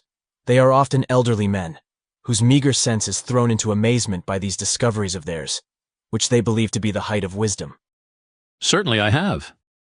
Then, not to exclude anyone who has ever speculated at all upon the nature of being, let us put our questions to them as well as to our former friends. What questions? Shall we refuse to attribute being to motion and rest, or anything to anything, and assume that they do not mingle, and are incapable of participating in one another? Or shall we gather all into one class of things communicable with one another? Or are some things communicable and others not? Which of these alternatives, Theaetetus, will they prefer? I have nothing to answer on their behalf. Suppose that you take all these hypotheses in turn, and see what are the consequences which follow from each of them. Very good, and first let us assume them to say that nothing is capable of participating in anything else in any respect. In that case, rest and motion cannot participate in being at all. They cannot. But would either of them be if not participating in being? No. Then by this admission everything is instantly overturned, as well the doctrine of universal motion as of universal rest, and also the doctrine of those who distribute being into immutable and everlasting kinds. For all these add on a notion of being, some affirming that things are truly in motion, and others that they are truly at rest. Just so. Again, those who would at one time compound, and at another resolve all things, whether making them into one and out of one creating infinity, or dividing them into finite elements, and forming compounds out of these. Whether they suppose the processes of creation to be successive or continuous, would be talking nonsense in all this, if there were no admixture. True. Most ridiculous of all will the men themselves be who want to carry out the argument, and yet forbid us to call anything, because participating in some affection from another, by the name of that other. Why so? Why, because they are compelled to use the words to be apart from others in itself, and 10,000 more, which they cannot give up, but must make the connecting links of discourse. And therefore they do not require to be refuted by others, but their enemy, as the saying is, inhabits the same house with them. They are always carrying about with them an adversary, like the wonderful ventriloquist, Eurycles, who out of their own bellies audibly contradicts them. Precisely so. A very true and exact illustration. And now, if we suppose that all things have the power of communion with one another, what will follow? Even I can solve that riddle. How? Why, because motion itself would be at rest, and rest again in motion, if they could be attributed to one another. But this is utterly impossible. Of course. Then only the third hypothesis remains. True. For surely either all things have communion with all, or nothing with any other thing, or some things communicate with some things and others not. Certainly. And 2 out of these 3 suppositions have been found to be impossible. Yes. Everyone, then, who desires to answer truly, will adopt the 3rd and remaining hypothesis of the communion of some with some. Quite true. This communion of some with some may be illustrated by the case of letters, for some letters do not fit each other, while others do. Of course. And the vowels especially are a sort of bond which pervades all the other letters, so that without a vowel one consonant cannot be joined to another. True. But does everyone know what letters will unite with what, or is art required in order to do so? Art is required. What art? The art of grammar. And is not this also true of sounds high and low? Is not he who has the art to know what sounds mingle a musician, and he who is ignorant not a musician? Yes. And we shall find this to be generally true of art or the absence of art. Of course. And as classes are admitted by us in like manner to be some of them capable, and others incapable of intermixture, must not he who would rightly show what kinds will unite and what will not, proceed by the help of science in the path of argument? And will he not ask if the connecting links are universal, and so capable of intermixture with all things, and again, in divisions, whether there are not other universal classes, which make them possible? To be sure, he will require science, and if I am not mistaken, the very greatest of all sciences. How are we to call it? By Zeus, have we not lighted unwittingly upon our free and noble science, and in looking for the Sophist, have we not entertained the philosopher unawares? What do you mean? Should we not say that the division according to classes, which neither makes the same other nor makes other the same, is the business of the dialectical science? That is what we should say. Then, surely, he who can divide rightly is able to see clearly one form pervading a scattered multitude, and many different forms contained under one higher form, and again, one form knit together into a single whole and pervading many such wholes, and many forms, existing only in separation and isolation. This is the knowledge of classes which determines where they can have communion with one another, and where not. Quite true. And the art of dialectic would be attributed by you only to the philosopher pure and true? Who but he can be worthy? In this region we shall always discover the philosopher, if we look for him. Like the sophist, he is not easily discovered, but for a different reason. For what reason? Because the sophist runs away into the darkness of not being, in which he has learned by habit to feel about, and cannot be discovered because of the darkness of the place. Is not that true? It seems to be so. And the philosopher, always holding converse through reason with the idea of being, is also dark from excess of light, for the souls of the many have no eye which can endure the vision of the divine. Yes, that seems to be quite as true as the other. Well, the philosopher may hereafter be more fully considered by us, if we are disposed, but the sophist must clearly not be allowed to escape until we have had a good look at him. Very good.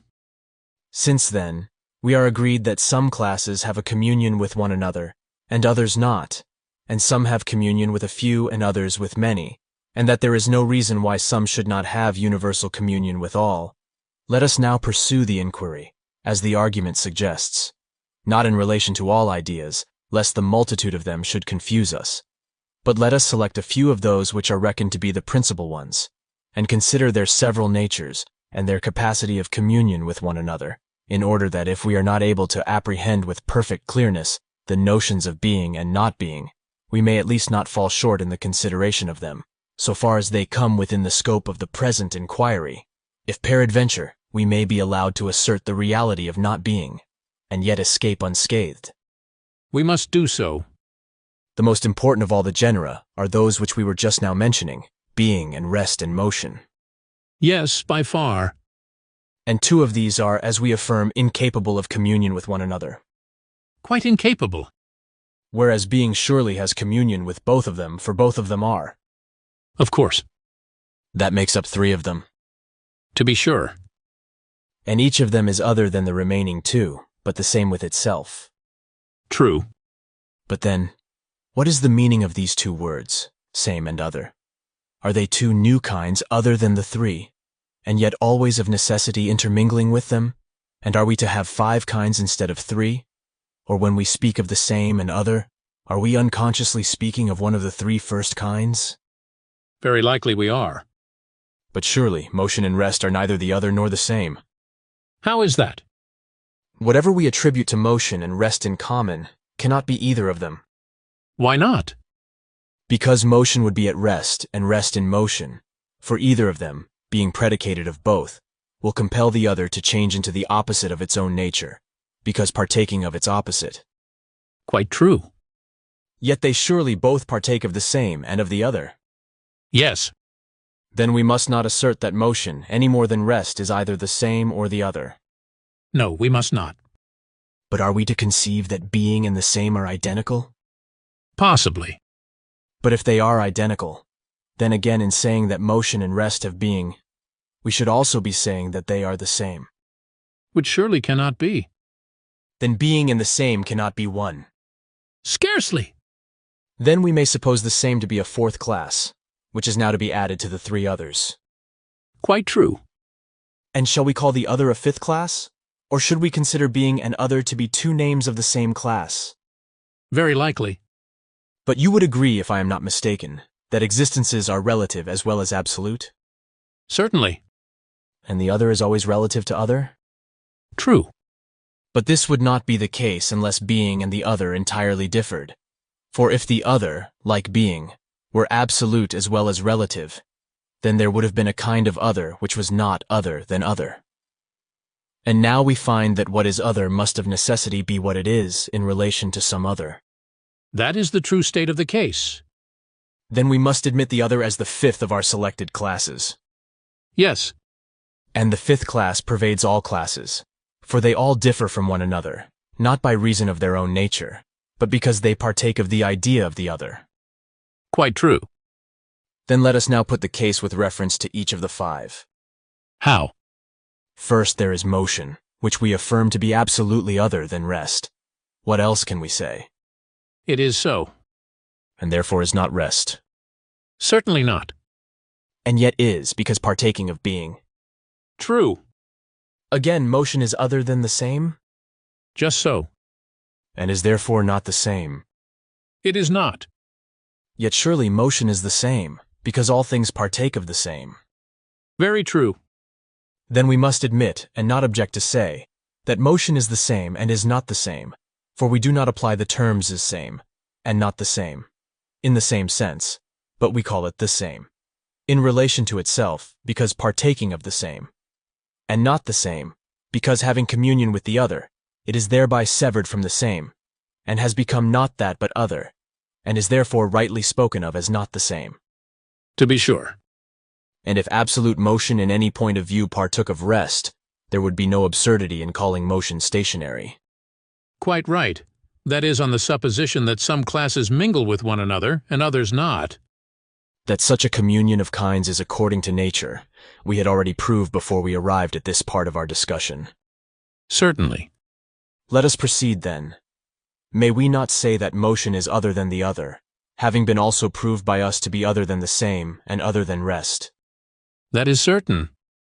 Then according to this view, motion is other and also not other? True.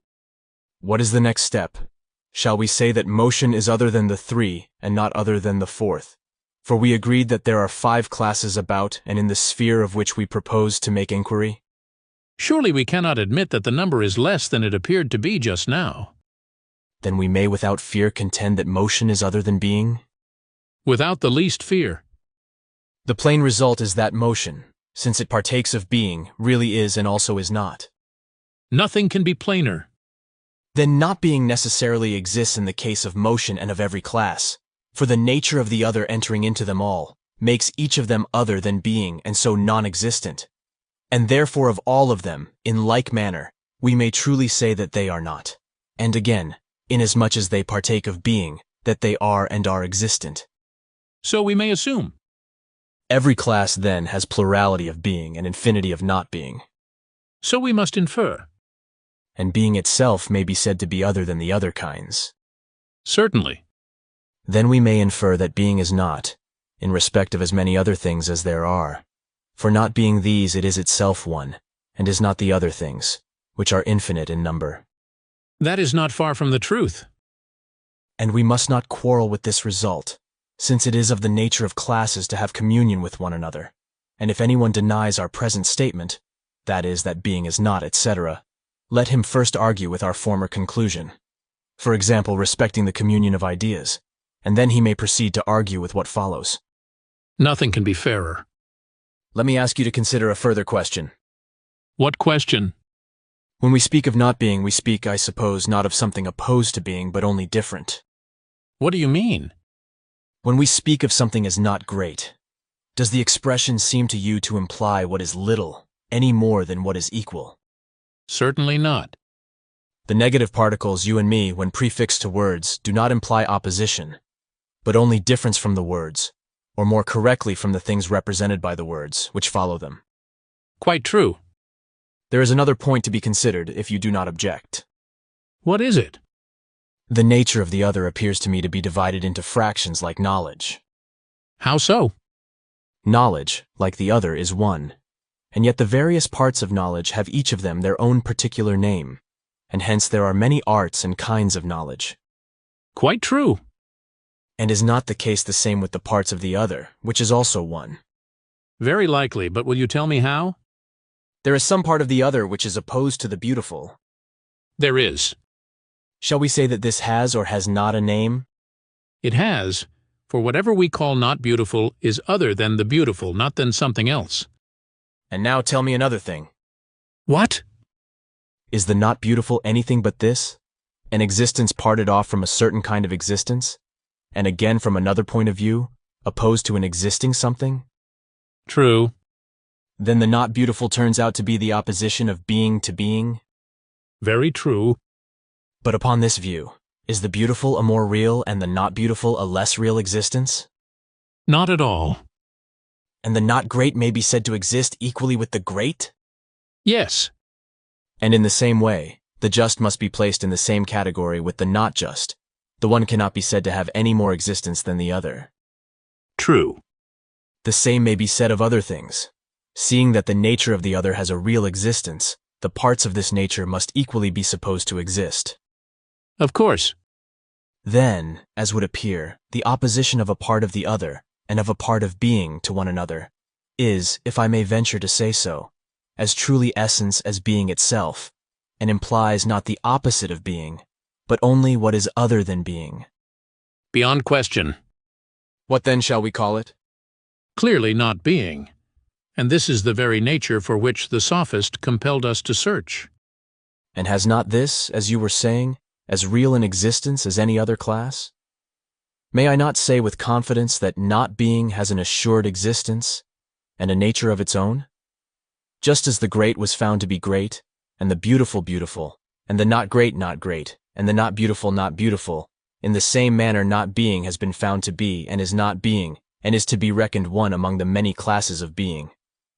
Do you, Theaetetus, still feel any doubt of this? None whatever. Do you observe that our skepticism has carried us beyond the range of Parmenides' prohibition? In what? We have advanced to a further point, and shown him more than he forbade us to investigate. How is that? Why, because he says, "Not being never is, and do thou keep thy thoughts from this way of inquiry." Yes, he says so. Whereas we have not only proved that things which are not are, but we have shown what form of being not being is. For we have shown that the nature of the other is, and is distributed over all things in their relations to one another, and whatever part of the other is contrasted with being, this is precisely what we have ventured to call not being. And surely, stranger, we were quite right. Let not anyone say, then, that while affirming the opposition of not being to being, we still assert the being of not being. For as to whether there is an opposite of being, to that inquiry we have long said goodbye. It may or may not be, and may or may not be capable of definition. But as touching our present account of not being, let a man either convince us of error, or, so long as he cannot, he too must say, as we are saying, that there is a communion of classes, and that being and difference or other traverse all things and mutually interpenetrate, so that the other partakes of being, and by reason of this participation is and yet is not that of which it partakes, but other. And being other than being, it is clearly a necessity that not being should be. And again, being, through partaking of the other, becomes a class other than the remaining classes, and being other than all of them is not each one of them, and is not all the rest. So that undoubtedly there are thousands upon thousands of cases in which being is not, and all other things, whether regarded individually or collectively, in many respects are, and in many respects are not. True. And he who is skeptical of this contradiction must think how he can find something better to say. Or if he sees a puzzle, and his pleasure is to drag words this way and that, the argument will prove to him that he is not making a worthy use of his faculties, for there is no charm in such puzzles, and there is no difficulty in detecting them. But we can tell him of something else the pursuit of which is noble and also difficult. What is it? A thing of which I have already spoken, letting alone these puzzles as involving no difficulty. He should be able to follow and criticize in detail every argument, and when a man says that the same is in a manner other, or that other is the same, to understand and refute him from his own point of view, and in the same respect in which he asserts either of these affections, but to show that somehow, and in some sense, the same is other, or the other same, or the great small, or the like unlike. And to delight in always bringing forward such contradictions is no real refutation, but is clearly the newborn babe of someone who is only beginning to approach the problem of being. To be sure. For certainly, my friend, the attempt to separate all existences from one another is a barbarism, and utterly unworthy of an educated or philosophical mind. Why so?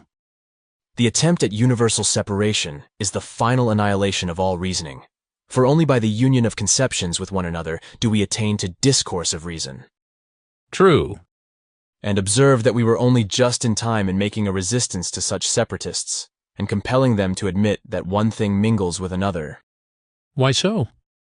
Why, that we might be able to assert discourse to be a kind of being, for if we could not, the worst of all consequences would follow. We should have no philosophy. Moreover, the necessity for determining the nature of discourse presses upon us at this moment. If utterly deprived of it, we could no more hold discourse, and deprived of it we should be if we admitted that there was no admixture of natures at all. Very true. But I do not understand why at this moment we must determine the nature of discourse. Perhaps you will see more clearly by the help of the following explanation.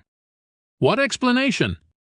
Not being has been acknowledged by us to be one among many classes diffused over all being. True. And thence arises the question whether not being mingles with opinion and language. How so? If not being has no part in the proposition, then all things must be true. But if not being has a part, then false opinion and false speech are possible, for to think or to say what is not is falsehood, which thus arises in the region of thought and in speech. That is quite true. And where there is falsehood, surely there must be deceit. Yes. And if there is deceit, then all things must be full of idols and images and fancies. To be sure. Into that region the Sophist, as we said, made his escape, and when he had got there, denied the very possibility of falsehood. No one, he argued, either conceived or uttered falsehood, inasmuch as not being did not in any way partake of being. True. And now, not being has been shown to partake of being, and therefore he will not continue fighting in this direction, but he will probably say that some ideas partake of not being, and some not, and that language and opinion are of the non-partaking class, and he will still fight to the death against the existence of the image-making and fantastic art, in which we have placed him, because, as he will say, opinion and language do not partake of not being, and unless this participation exists, there can be no such thing as falsehood. And with the view of meeting this evasion, we must begin by inquiring into the nature of language, opinion, and imagination, in order that when we find them, we may find also that they have communion with not being, and having made out the connection of them, may thus prove that falsehood exists, and therein we will imprison the Sophist, if he deserves it, or if not, we will let him go again and look for him in another class. Certainly, stranger, there appears to be truth in what was said about the Sophist at first, that he was of a class not easily caught, for he seems to have abundance of defenses, which he throws up, and which must every one of them be stormed before we can reach the man himself. And even now, we have with difficulty got through his first defense, which is the not being of not being, and lo, here is another. for we have still to show that falsehood exists in the sphere of language and opinion, and there will be another and another line of defense without end. Anyone, Theaetetus, who is able to advance even a little ought to be of good cheer. For what would he who is dispirited at a little progress do, if he were making none at all, or even undergoing a repulse? Such a faint heart, as the proverb says, will never take a city. But now that we have succeeded thus far, the citadel is ours, and what remains is easier. Very true. Then, as I was saying, let us first of all obtain a conception of language and opinion, in order that we may have clearer grounds for determining whether not being has any concern with them, or whether they are both always true, and neither of them ever false. True. Then now let us speak of names, as before we were speaking of ideas and letters, for that is the direction in which the answer may be expected. And what is the question at issue about names? The question at issue is whether all names may be connected with one another, or none, or only some of them. Clearly the last is true. I understand you to say that words which have a meaning when in sequence may be connected, but that words which have no meaning when in sequence cannot be connected. What are you saying? What I thought that you intended when you gave your assent, for there are two sorts of intimation of being which are given by the voice. What are they? One of them is called nouns, and the other verbs. Describe them. That which denotes action we call a verb, True. and the other, which is an articulate mark set on those who do the actions, we call a noun. Quite true. A succession of nouns only is not a sentence, any more than of verbs without nouns. I do not understand you. I see that when you gave your assent you had something else in your mind. But what I intended to say was that a mere succession of nouns or of verbs is not discourse. What do you mean? I mean that words like walks, runs, sleeps, or any other words which denote action, however many of them you string together, do not make discourse. How can they? Or again, when you say lion, stag, horse, or any other words which denote agents, neither in this way of stringing words together do you attain to discourse. For there is no expression of action or inaction, or of the existence of existence or non-existence indicated by the sounds, until verbs are mingled with nouns. Then the words fit, and the smallest combination of them forms language, and is the simplest and least form of discourse. Again I ask, what do you mean? When anyone says a man learns, should you not call this the simplest and least of sentences? Yes. Yes, for he now arrives at the point of giving an intimation about something which is, or is becoming, or has become, or will be. And he not only names, but he does something by connecting verbs with nouns. And therefore we say that he discourses, and to this connection of words we give the name of discourse. True.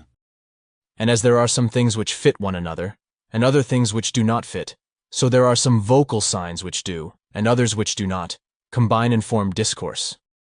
Quite true. There is another small matter. What is it? A sentence must and cannot help having a subject, True. and must be of a certain quality. Certainly. And now let us mind what we are about. We must do so. I will repeat a sentence to you in which a thing and an action are combined, by the help of a noun and a verb, and you shall tell me of whom the sentence speaks. I will to the best of my power. Theaetetus sits, not a very long sentence. Not very. Of whom does the sentence speak, and who is the subject? That is what you have to tell. Of me I am the subject. Or this sentence again. What sentence? Theaetetus, with whom I am now speaking, is flying. That also is a sentence which will be admitted by everyone to speak of me and to apply to me. We agreed that every sentence must necessarily have a certain quality. Yes. And what is the quality of each of these two sentences? The one, as I imagine, is false and the other true.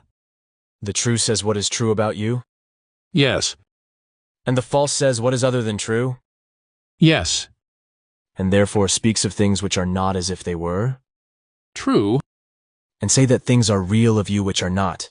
For as we were saying, in regard to each thing or person, there is much that is, and much that is not. Quite true. The second of the two sentences which related to you was first of all an example of the shortest form consistent with our definition. Yes, this was implied in recent admission.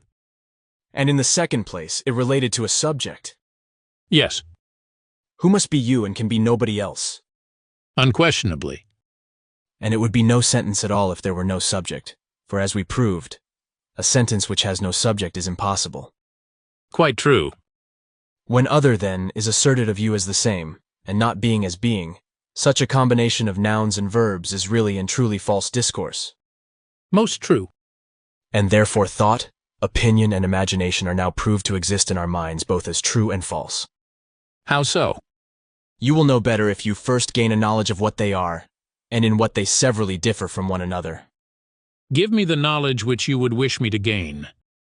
Are not thought and speech the same, with this exception that what is called thought is the unuttered conversation of the soul with herself? Quite true.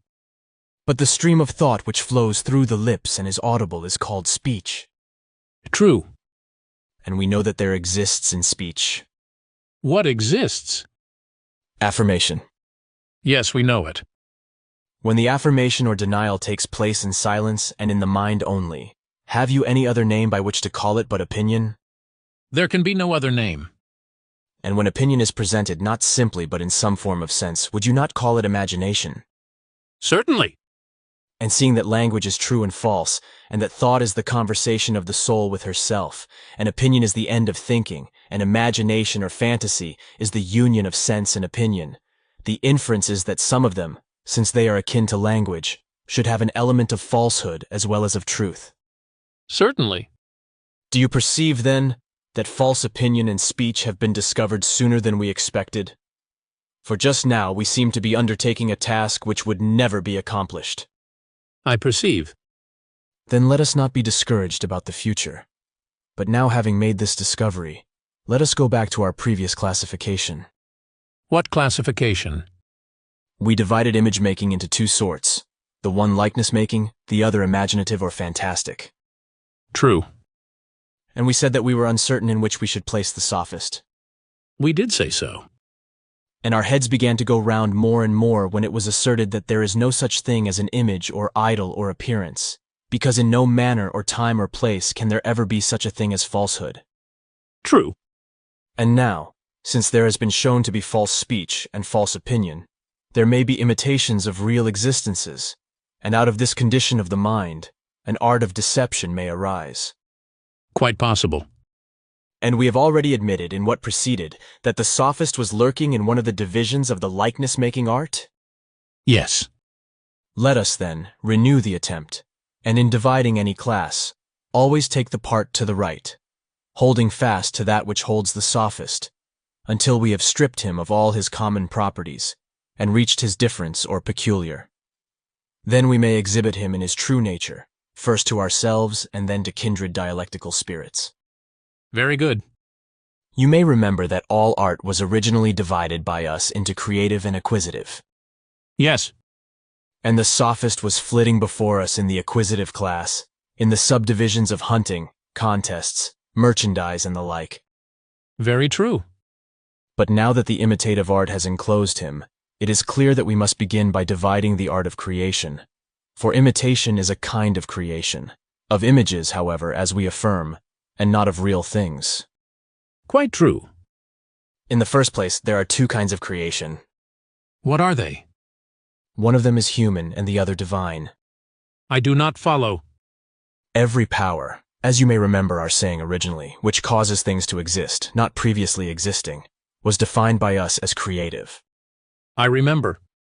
Looking now at the world and all the animals and plants, at things which grow upon the earth from seeds and roots, as well as at inanimate substances which are formed within the earth, fusile or non-fusile, shall we say that they come into existence, not having existed previously, by the creation of God, or shall we agree with vulgar opinion about them?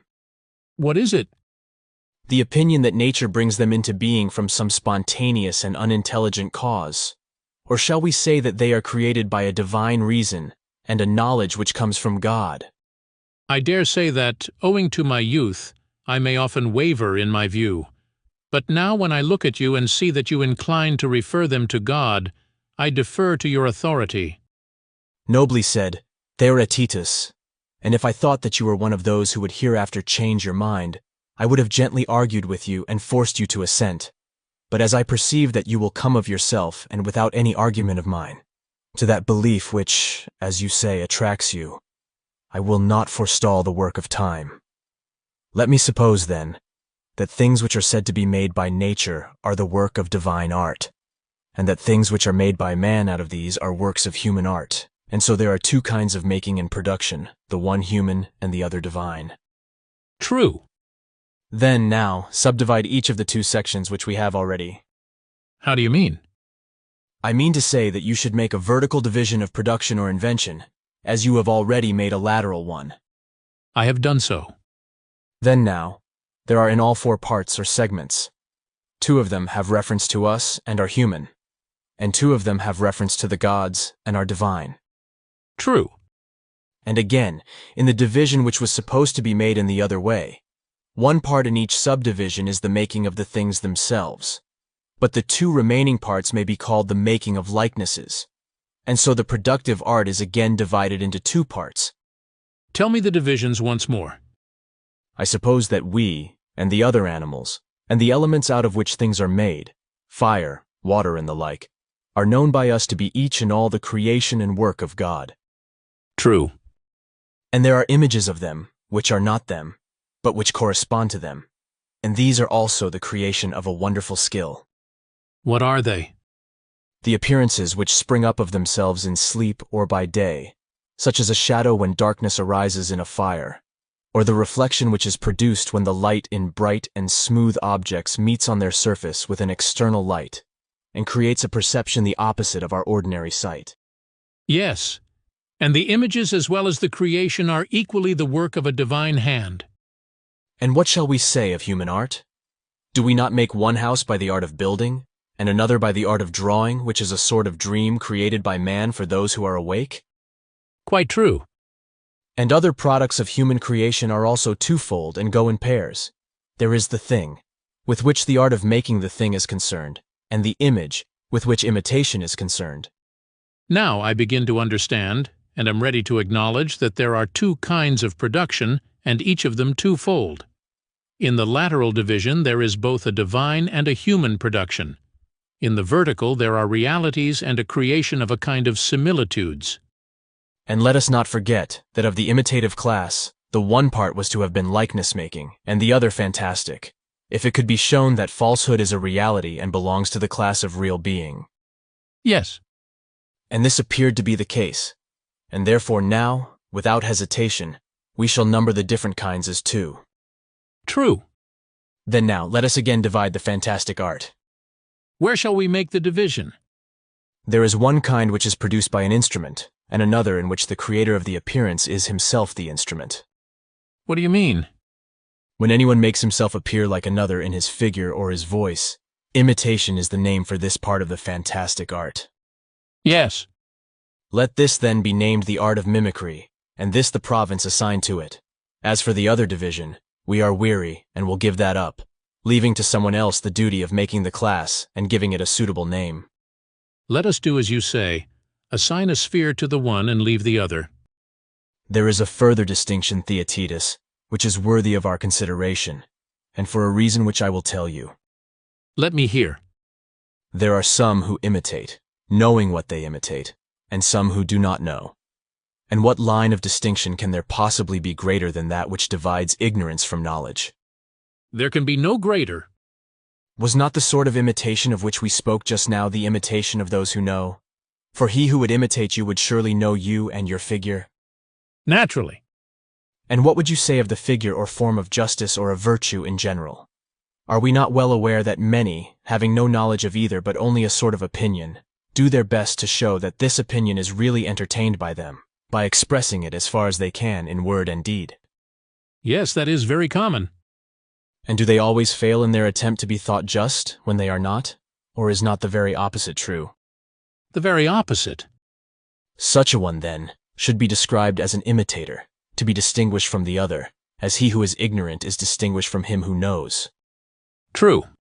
Can we find a suitable name for each of them? This is clearly not an easy task, for among the ancients there was some confusion of ideas, which prevented them from attempting to divide genera into species. Wherefore, there is no great abundance of names. Yet, for the sake of distinctness, I will make bold to call the imitation which coexists with opinion the imitation of appearance, that which coexists with science, a scientific or learned imitation. Granted. The former is our present concern, for the sophist was classed with imitators indeed, but not among those who have knowledge. Very true. Let us then examine our imitator of appearance, and see whether he is sound like a piece of iron, or whether there is still some crack in him. Let us examine him. Indeed, there is a very considerable crack, for if you look, you find that one of the two classes of imitators is a simple creature, who thinks that he knows that which he only fancies. The other sort has knocked about among arguments, until he suspects and fears that he is ignorant of that which to the many he pretends to know. There are certainly the two kinds which you describe. Shall we regard one as the simple imitator, the other as the dissembling or ironical imitator? Very good. And shall we further speak of this latter class as having one or two divisions? Answer yourself. Upon consideration, then, there appear to me to be two. There is the dissembler, who harangues a multitude in public in a long speech, and the dissembler, who in private and in short speeches compels the person who is conversing with him to contradict himself. What you say is most true. And who is the maker of the longer speeches? Is he the statesman or the popular orator? The latter. And what shall we call the other? Is he the philosopher or the sophist? The philosopher he cannot be, for upon our view he is ignorant. But since he is an imitator of the wise, he will have a name which is formed by an adaptation of the word sophos. What shall we name him? I am pretty sure that I cannot be mistaken in terming him the true and very sophist. Shall we bind up his name as we did before, making a chain from one end of his genealogy to the other? By all means. He, then, who traces the pedigree of his art as follows, who, belonging to the conscious or dissembling section of the art of causing self-contradiction, is an imitator of appearance, and is separated from the class of fantastic, which is a branch of image-making, into that further division of creation, the juggling of words, a creation human and not divine. Anyone who affirms the real sophist to be of this blood and lineage will say the very truth. Undoubtedly.